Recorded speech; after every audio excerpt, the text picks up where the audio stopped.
देश के गृह मंत्री जी ने आज संसद में काफ़ी लंबे समय तक चर्चा की, बिल के बारे में भी बताया और कांग्रेस जो है उनके ऊपर भी प्रहार किया उनने।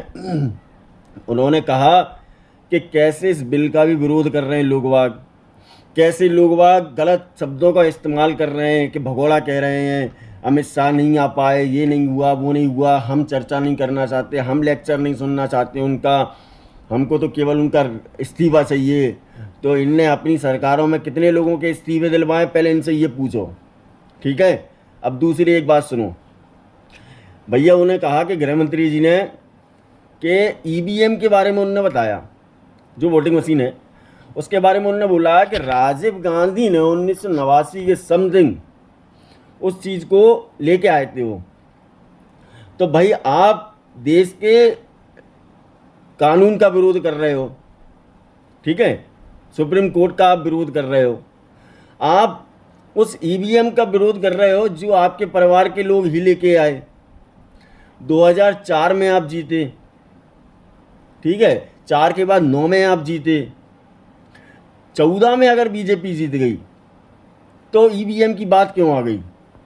भाई गृह मंत्री जी ने बताया कि अगर कोई भी बंदा वोट डालने के लिए जाता है, हम और आप जब बटन प्रेस करते हैं तो बगल में एक स्क्रीन लगी होती है, उसमें दिखाई देता है कि आपका वोट बीजेपी को गया है, कांग्रेस को गया है या किसी अगले आदमी को गया है जो वहाँ पे खड़े होते हैं इलेक्शन में। तो ये तो बिल्कुल बिल्कुल ट्रांसपेरेंसी सामने है कि किसको वोट मिल रहा है, किसको नहीं मिल रहा है। ठीक है। लेकिन राहुल गांधी जी को क्या है कि उनको कैसे भी करके कोई ना कोई मुद्दा खड़ा करना ही है, क्रिएट करना ही होता है, क्योंकि उनके पास कोई काम तो है नहीं है।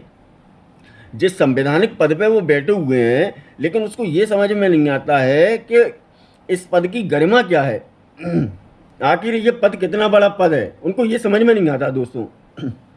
अब मैं कहना चाहता हूँ गृह मंत्री से कि माननीय मंत्री जी, आप इनको मत समझाओ, इनको आप मत समझाओ, क्योंकि ये समझने वाले लोगों में से है नहीं है, इनको कुछ जानना नहीं है, इनको कुछ पता नहीं है। जैसा आपने बिल्कुल सही कहा कि संविधान की इतनी छोटी सी किताब इनने हाथ में ले ली और उसको लहराते हुए चारों तरफ ही घूम रहे हैं, लेकिन इन्हें ये नहीं पता पड़ा आज तक कहना कि संविधान में है क्या, संविधान में क्या था क्या नहीं है, कौन से रूल्स हैं, कुछ नहीं पता इनको। लेकिन इनको केवल है ड्रामा क्रिएट करना, जैसे अरविंद केजरीवाल जी को, जैसे अभिजीत दिप्ते को। ठीक है। अब मैं राहुल गांधी जी से पूछना चाहता हूँ कि आप अगर दूसरों को ये बोलते हो कि लेक्चर है ना, तो आप एक बार कर्नाटक और झारखंड के लिए क्यों नहीं बोल रहे हो? क्यों नहीं बोल रहे? जेएमएम वालों को, हेमंत सोरेन को क्यों नहीं हटा रहे हो? आपकी बहन कह देती कि होने तो जो हो रहा है, मुझको क्या करना। ऐसा नहीं होता है साहब, ऐसा नहीं होता। आपको देश में अगर बड़े बड़े लोग हैं तो उनसे सीखने की ज़रूरत है कि आपको राजनीति करना कैसे चाहिए। और ये किसी, बिल्कुल सही कहा गृह मंत्री जी ने कि ये देश जो है किसी के परिवार के हिसाब से नहीं चलेगा, ये देश संविधान और कानून के हिसाब से चलेगा। भाई आपको अगर देश में रहना है तो संविधान मानना पड़ेगा, कानून मानना पड़ेगा। अब एफसीआर बिल की बात कर लो आप, तो अमित शाह जी ने भले कि कुछ भी बोला हो, राहुल गांधी उसको माने चाहे नहीं माने, लेकिन एफसीआर बिल जेपीसी के पास चला गया, जेपीसी नाम है शायद, है ना। और अब ये मान लो कि वो पास हो गया, पास होने से उसको कोई रोक नहीं सकता। भाई तुम यहाँ पे लगे रहे, मेरा लिंग मेरी आज़ादी, मेरे कपड़े मेरी आज़ादी, है ना, और धरना प्रदर्शन करते रहे पीएम आवास की तरफ। वहाँ गेम हो गया, वहाँ गेम हो गया। अब एक E20 का मुद्दा केजरीवाल जी उठा के लेके आ गए कि E20 पे बोलेंगे, E20 पे धरना प्रदर्शन करेंगे। अरे साहब, हरजोत सिंह का इस्तीफा तो दिला दो, हरजोत सिंह का इस्तीफा तो दिला दो, हेमंत सोरेन का दिलवा दो। हैं, आपके जो बच्चे हैं वो क्यों नहीं जा रहे हैं वहाँ? ईवीएम पे आप अटैक करते हो, बहुत अच्छी बात है, लेकिन कर्नाटक में आपकी सरकार होती है, झारखंड में आपकी सरकार होती है, या पंजाब में आम आदमी बनती है, या उत्तर प्रदेश में समाजवादी पार्टी आती है, तब आप लोग ये क्यों नहीं कहते कि ईवीएम की बात है?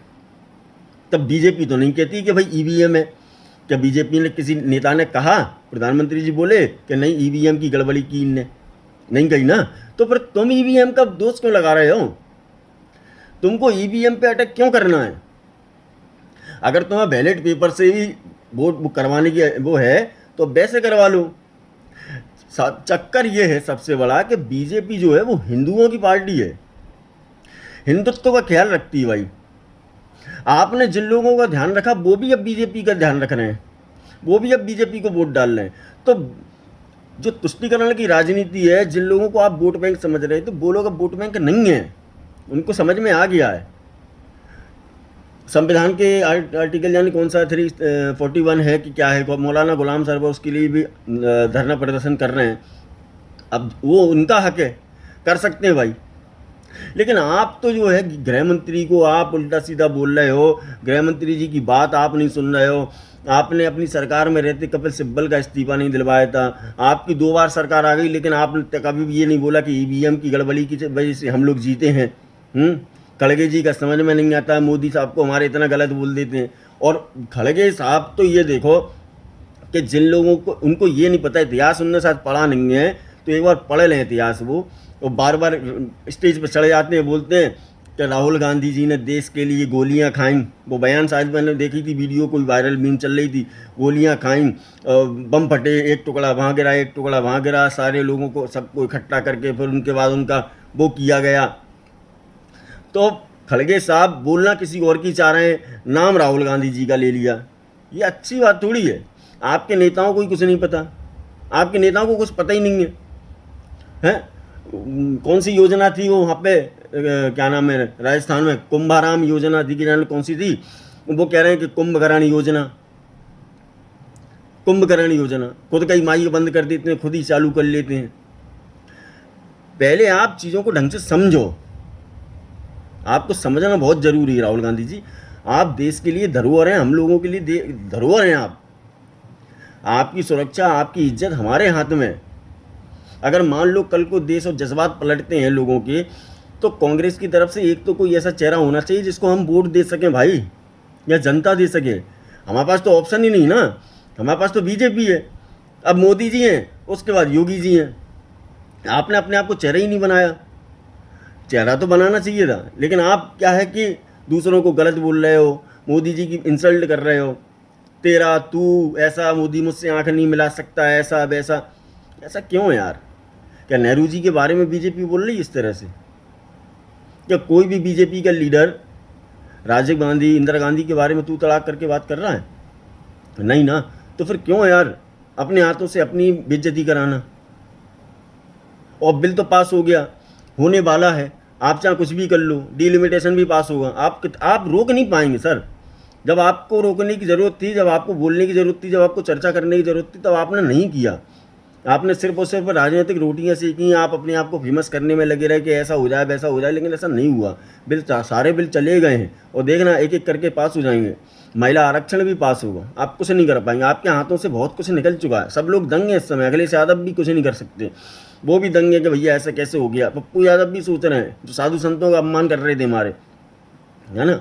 इसलिए कोई भी देश में अगर संसद में अगर कोई मुद्दा है, संसद किसी के निजी परिवार की तो है नहीं, हर आदमी को बोलने की आ जाती है ना। तो चर्चा करना बहुत ज़रूरी भाई, चर्चा करो तो ही ठीक है, नहीं करोगे तो बिल तो वैसे भी पास होनी है। जय हिंद दोस्तों।